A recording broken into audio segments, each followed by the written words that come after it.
മാധുര്യമൂറുന്ന സുന്ദര സ്മൃതികൾ. കാതോർക്കാം ഇത്തിരി നേരം.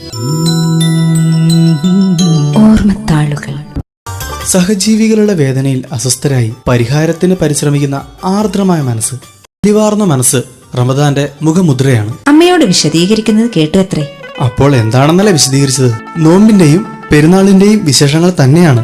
അതിനു പിന്നിലെ വിശ്വാസമായി അവരുടെ ചർച്ച. പിന്നീട് അദ്ദേഹം ഓർക്കുകയാണ്, പിന്നീട് നോമ്പുകാലം എന്റെ മനസ്സിലേക്ക് എത്തുന്നത് തരിക്കഞ്ഞിയിലൂടെയാണ്. വർഷങ്ങൾ കഴിഞ്ഞ് എറണാകുളം മഹാരാജാസ് കോളേജിൽ മലയാളം ബിരുദാനന്തര ബിരുദത്തിന് പഠിക്കുന്ന കാലം. പകൽ അവിടെയും സയാന ക്ലാസ്സിന് കാക്കനാട്ടെ കേരള പ്രസ് അക്കാദമിയിൽ ജേർണലിസവും.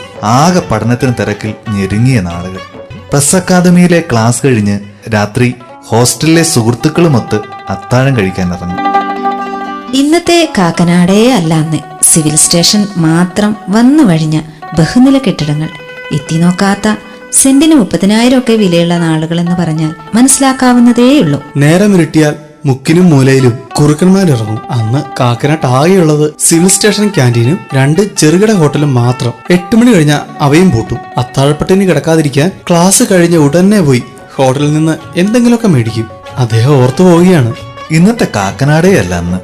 കാക്കനാടിന്റെ ഹൃദയഭാഗത്തുള്ള ബദറിയ ഹോട്ടലായിരുന്നു അതിലൊന്ന്. നോമ്പുകാലത്ത് ഹോട്ടൽ പകൽ സമയം അടച്ചിടും. സൂര്യാസ്തമയത്തിന് ശേഷം കുറച്ചു നേരം തുറക്കും.